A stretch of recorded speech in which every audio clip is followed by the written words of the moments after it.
ಕೆಮ್ಮು ನೆಗಡಿ ಕಫ ಇದೆಲ್ಲ ಇದ್ರೆ ಹೊರಗಡೆಯಿಂದ ಟ್ಯಾಬ್ಲೆಟ್ ಅನ್ನ ತಗೊಂಡು ಬಂದು ನುಂಗೋ ಬದಲು ಈ ರೀತಿಯಾಗಿ ಹೋಮ್ ರೆಮಿಡಿಯನ್ನ ಟ್ರೈ ಮಾಡಿ. ಇದನ್ನ ಚಿಕ್ಕವರಿಂದ ದೊಡ್ಡವರವರೆಗೂ ಯಾರು ಬೇಕಾದ್ರೂ ತಗೋಬಹುದು. ಯಾವುದೇ ರೀತಿಯಾದಂತಹ ಸೈಡ್ ಎಫೆಕ್ಟ್ಸ್ ಇಲ್ಲ. ತುಂಬಾನೇ ಯೂಸ್ಫುಲ್ ಅಂತಾನೆ ಹೇಳ್ಬೋದು. ಅದು ಸಹ ಚಳಿಗಾಲ ಮಳೆಗಾಲದಲ್ಲಿ ಬಹಳನೇ ಯೂಸ್ ಆಗುತ್ತೆ. ಯಾವ ರೀತಿಯಾಗಿ ಮಾಡಬೇಕು ಹೇಳ್ಕೊಡ್ತೀನಿ. ಎಲ್ಲೂ ಸಹ ವಿಡಿಯೋನ ಸ್ಕಿಪ್ ಮಾಡಕ್ ಹೋಗ್ಬೇಡಿ. ಮೊದಲಿಗೆ ಇಲ್ಲಿ ನಾನು ಶುಂಠಿಯನ್ನ ತಗೊಂಡು ಒಂದು 3 ರಿಂದ 4 ಸರಿ ಚೆನ್ನಾಗಿ ಮೇಲಿನ ಮಣ್ಣೆಲ್ಲ ಹೋಗೋ ತರ ವಾಶ್ ಮಾಡ್ಕೊತಾ ಇದ್ದೀನಿ. ಈಗ ನೋಡ್ತಾ ಇರ್ಬೋದು ನೀರು ಎಷ್ಟು ಟ್ರಾನ್ಸ್ಪರೆಂಟ್ ಆಗಿ ಕಾಣಿಸ್ತಾ ಇದೆ. ಶುಂಠಿ ಎಲ್ಲ ಚೆನ್ನಾಗಿ ವಾಶ್ ಆಗಿದೆ. ಈಗ ಮೇಲಿನ ಸಿಪ್ಪೆಯನ್ನೆಲ್ಲ ನೀಟಾಗಿ ತೆಗಿಬೇಕಾಗುತ್ತೆ. ಇನ್ನು ನಮ್ಮ ಚಾನೆಲ್ ಅನ್ನ ಯಾರು ಸಬ್ಸ್ಕ್ರೈಬ್ ಮಾಡಿಲ್ಲ ಪ್ಲೀಸ್ ಸಬ್ಸ್ಕ್ರೈಬ್ ಮಾಡಿಕೊಂಡು ವಿಡಿಯೋಗಳನ್ನ ಪೂರ್ತಿಯಾಗಿ ನೋಡಿ ನಮಗೆ ಸಪೋರ್ಟ್ ಮಾಡಿ. ಜಿಂಜರ್ನಲ್ಲಿ ಆಂಟಿವೈರಲ್ ಪ್ರಾಪರ್ಟೀಸು ತುಂಬ ಅಧಿಕವಾಗಿರುತ್ತೆ. ಇದು ನಮ್ಮ ಇಮ್ಯುನಿಟಿ ಪವರನ್ನು ಬೂಸ್ಟ್ ಮಾಡುತ್ತೆ. ಅದಲ್ಲದೆ ಕೋಲ್ಡ್ ಮತ್ತು ಕಾಫ್ಗೆ ಒಳ್ಳೆ ರಾಮಬಾಣ ಅಂತಲೇ ಹೇಳ್ಬೋದು.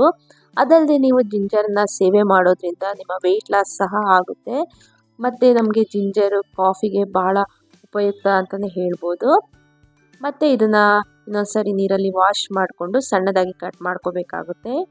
ಈಗ ಕಟ್ ಮಾಡ್ಕೊಂಡಿರುವಂಥ ಶುಂಠಿಯನ್ನು ಒಂದು ಮಿಕ್ಸಿ ಜಾರಲ್ಲಿ ಹಾಕ್ಕೊಂಡು ನುಣ್ಣಗೆ ಗ್ರೈಂಡ್ ಮಾಡ್ಕೊಳ್ಳಿ.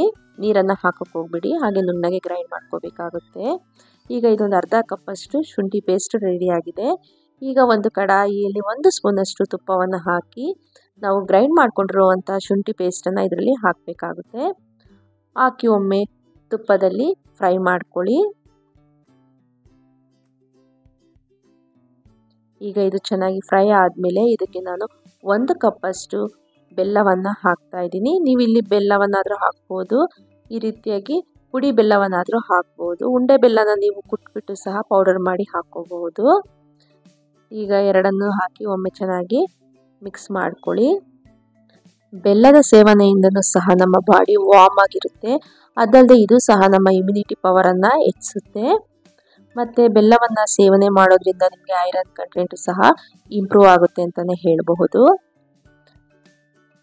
ಮತ್ತು ಶುಂಠಿ ಅರ್ಧ ಕಪ್ಪಷ್ಟು ಹಾಕಿರೋದ್ರಿಂದ ನಾನು ಬೆಲ್ಲವನ್ನು 1 ಕಪ್ಪಷ್ಟು ಹಾಕಿದ್ದೀನಿ. ನೀವು ಇನ್ನೂ ಸ್ವಲ್ಪ ಸ್ವೀಟ್ ಬೇಕಂದರೆ ಇನ್ನೂ ಒಂದು ಅರ್ಧ ಕಪ್ಪಷ್ಟು ಹಾಕ್ಕೋಬಹುದು. ಈಗ ಎರಡನ್ನು ಚೆನ್ನಾಗಿ ಮಿಕ್ಸ್ ಮಾಡ್ತಾ ಇದ್ದೀನಿ. ಇಲ್ಲಿ ನೀರನ್ನು ಯೂಸ್ ಮಾಡಬೇಡಿ, ಇದು ಗಟ್ಟಿ ಆಗಬೇಕು, ಅಲ್ಲಿವರೆಗೂ ನಾವು ಫ್ರೈ ಮಾಡ್ಕೋಬೇಕಾಗುತ್ತೆ. ನೋಡ್ತಾ ಇರ್ಬೋದು, ಇದು ಗಟ್ಟಿ ಪಾಕ ಬರಬೇಕು. ನಂತರ ಇದಕ್ಕೆ ನಾನು 1 ಸ್ಪೂನಷ್ಟು ಮೆಣಸಿನ ಪುಡಿಯನ್ನು ಹಾಕ್ತಾ ಇದ್ದೀನಿ, ಪೆಪ್ಪರ್ ಪೌಡರ್. ಹಾಗೆ ಒಂದು ಅರ್ಧ ಸ್ಪೂನಷ್ಟು ಪುಡಿ ಉಪ್ಪು ಹಾಗೂ ಒಂದು ಅರ್ಧ ಸ್ಪೂನಷ್ಟು ಬ್ಲ್ಯಾಕ್ ಸಾಲ್ಟನ್ನು ಹಾಕ್ತಾ ಇದ್ದೀನಿ.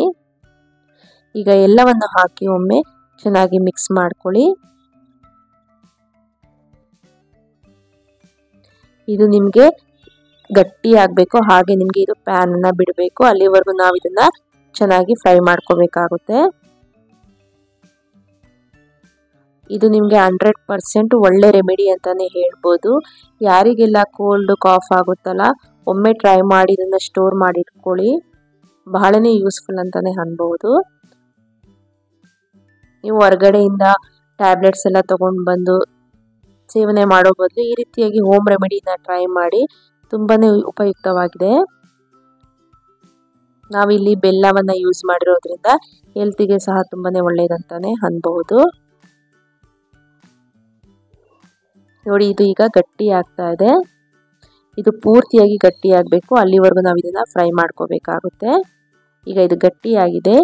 ಈಗ ಇದನ್ನು ಒಂದು ಪ್ಲೇಟಲ್ಲಿ ಹಾಕ್ಕೊಂಡು ಇದು ಸ್ವಲ್ಪ ತಣ್ಣಗಾದ್ಮೇಲೆ ನಿಮಗೆ ಯಾವ ಶೇಪ್ ಬೇಕೋ ಆ ಶೇಪಲ್ಲಿ ನೀವು ಇದನ್ನು ಮಾಡ್ಕೋಬಹುದು. ಇಲ್ಲ ನಿಮಗೆ ಕೈಯಲ್ಲಿ ಆಗಲ್ಲ, ಬಿಸಿ ಇದೆ ಅಂತಂದರೆ ಒಂದು ಬಟರ್ ಪೇಪರ್ ಮೇಲೆ ನೀವು ಹಾಕಿ ಇದನ್ನು ಡ್ರೈ ಆಗೋಕ್ಕೆ ಬಿಡಬಹುದು. ಈ ರೀತಿಯಾಗಿ ಮಾಡ್ಕೊಂಡಂಥ ಉಂಡೆಯನ್ನು ಮೇಲೆ ಶುಗರ್ ಪೌಡರಿಂದ ಕೋಟಿಂಗ್ ಮಾಡ್ಕೊಳ್ಳಿ.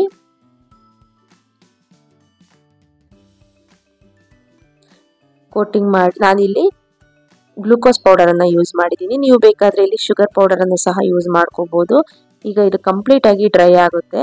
ನೋಡ್ತಾ ಇರ್ಬೋದು ಈಗ ಡ್ರೈ ಆದಮೇಲೆ ಯಾವ ರೀತಿಯಾಗಿದೆ ಅಂತ. ನಿಮ್ಗೇನಾದರೂ ಕೋಲ್ಡ್ ಕಾಫು ಆದಾಗ ಸ್ವಲ್ಪನೇ ಬಾಯಲ್ಲಿ ಹಾಕಿ ಚಾಕ್ಲೇಟ್ ಥರ ಚೀಪ್ತಾ ಇರಿ, ಬೇಗನೆ ಕಡಿಮೆ ಆಗುತ್ತೆ. ಈ ವಿಡಿಯೋ ಇಷ್ಟ ಆಗಿದೆ ಅಂತ ಅಂದ್ಕೊತೀನಿ. Thank you so much.